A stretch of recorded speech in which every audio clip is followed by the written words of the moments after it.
about a month in advance, I realized that the current sources that I had weren't really sufficient, and moreover, they didn't really provide a very good roadmap as to how to approach the questions. I was just going in and blindly approaching the questions, and the approach kind of changed for me after I joined PT from Krakow.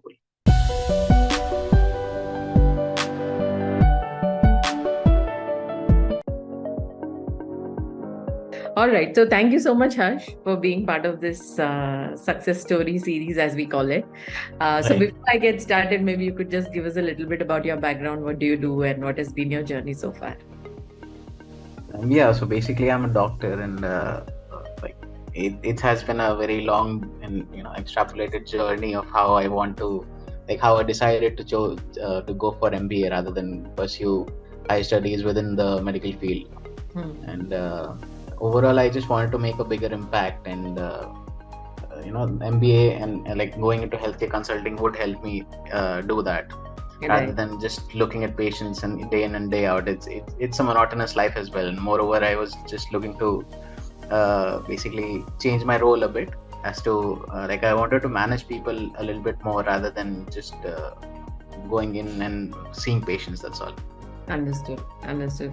So, were you thinking of doing an MBA for quite a long time, or was it something that Uh, happened the last couple of years? Like, what yeah, went? the decision was made in the last couple of years. Like I think I distinctly remember it was the end of 2021.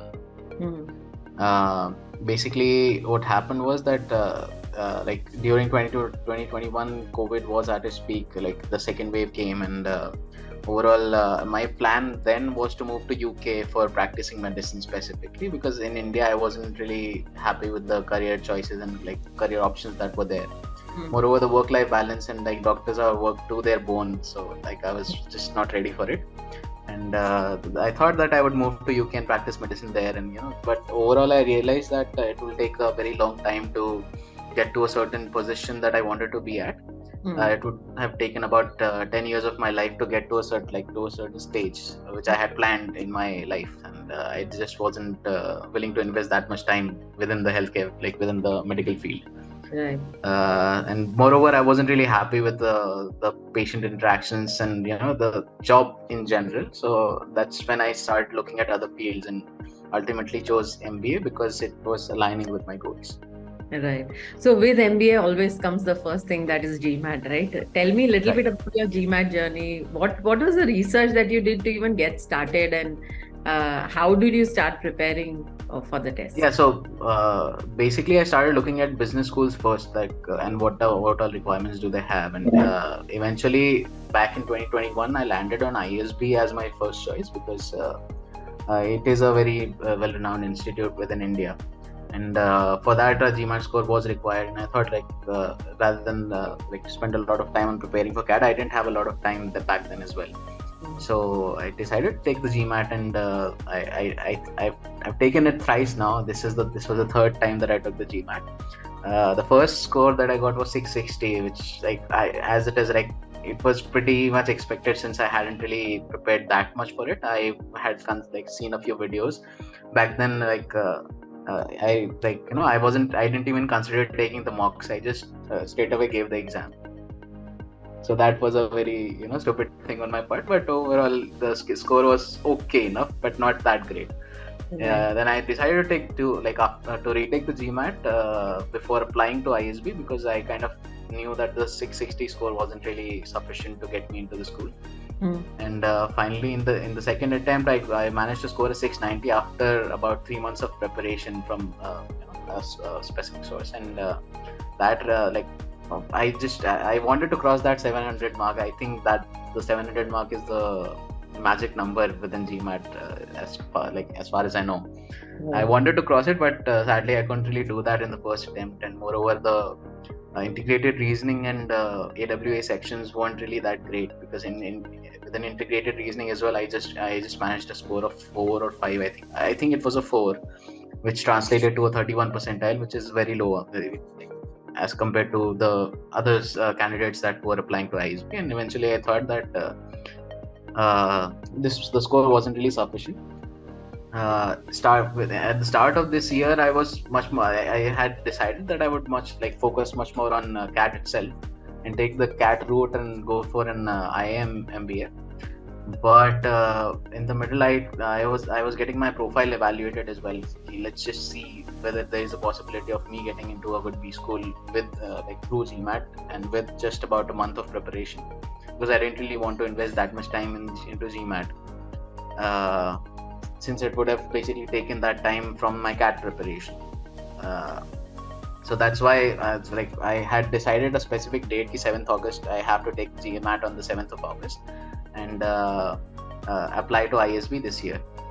Uh, but like when I started preparing for it about months and I think about a month in advance, I realized that the current sources that I had weren't really sufficient, and moreover, they didn't really provide a very good roadmap as to how to approach the questions. I was just going in and blindly approaching the questions, and the approach kind of changed for me after I joined PT from Krakow. So what exactly changed? So, and were there any specific areas that you were specifically looking for help, and what was the approach that changed for you?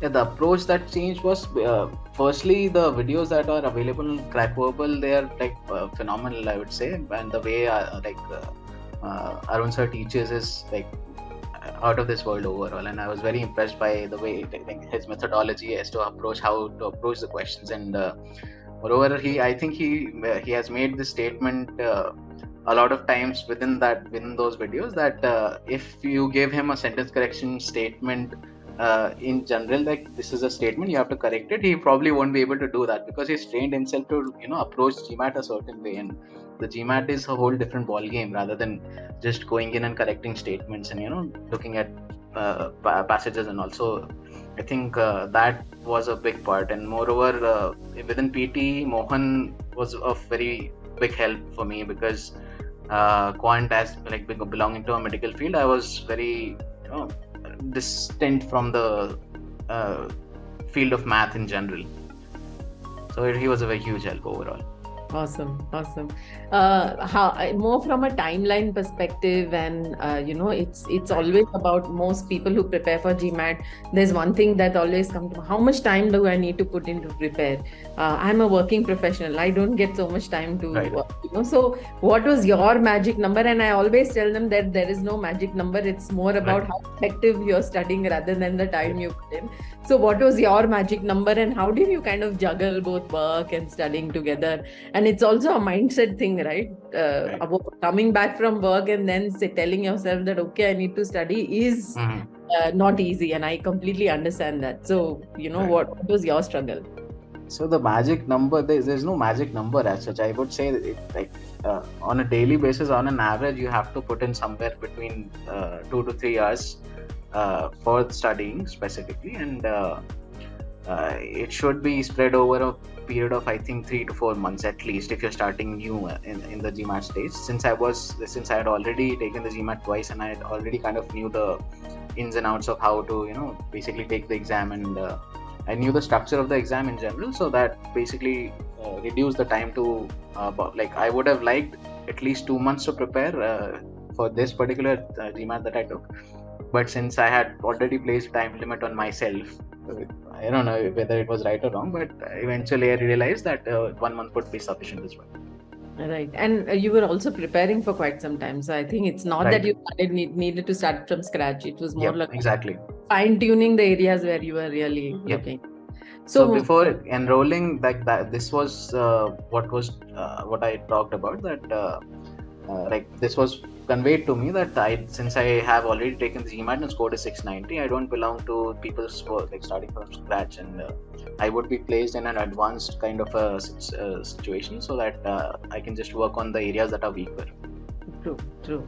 So, when you actually went to take the test the third time, and Right. it comes with a lot of anxiety, and to make sure that okay, I have to do it right this time, or Yep. at least I have to see what I want to see this time. What went in your Right. mind, and how was your D-Day experience? Uh, So I would start with the pre-D-Day experience rather, because I was very jittery, and like I had taken a mock before the exam specifically, and I had scored again I had scored a 690. Hmm. So I was kind of like nervous as to how my preparation was and overall, but I think it's a great thing about Crackable that Arun sir himself just calls you and handles all the stress and overall just before the day of the exam. So that it just gives you a personalized touch, and overall I'd say that particular call helped me a lot to calm myself and okay, like whatever happens I'll be able to do it eventually, since my prep, like I just have to trust the process. Hmm. That's true. And on the day of the GMAT, like it was a pretty like good day overall. I managed to get a good enough a good 8 hours of sleep, and I was pretty relaxed. Let's just go and take the exam and worry about the score later on. Right. And So was there something that you're constantly telling yourself throughout the test? yeah, I was just repeating the same statement over and over. Just trust the process. Like, you've done enough already. You have to trust the process. Right. So yeah. So finally, you get the score, and then what goes in your head? Yeah. So you like after finishing all the 4 sections of the GMAT test, when you're just waiting for the like, for the results to come, your heartbeat is like racing, and then you just see the screen key, like you've scored a 700 above score, and see I scored a 710. Hmm. So like that like relaxed me a lot, and I was expecting कि हाँ चलो ठीक है हो गया. I know, I can imagine. So congratulations. Thank you. So what is more important is you got to what you were looking for, Right. and I think we are embarking the application journey also together. So Yeah. I'm sure we will get to what we are looking for there also. Exactly. So all the best, Harsh, and thank you so much for giving me time for this. This was extremely helpful, at least I'm sure for the listeners, for people who will be watching this, I'm sure this will be extremely helpful for them. Any words of wisdom, parting thoughts, something around, what I would just like to repeat the same statement that I've made a couple more times. Like, just trust the process, and the Crackable team knows their ball game. Thank you so much, and means a lot to us. And I'm so glad we were part of your journey, and we are part of your journey. So Right. Thank you so much, Harsh. Have a nice day. Thanks again.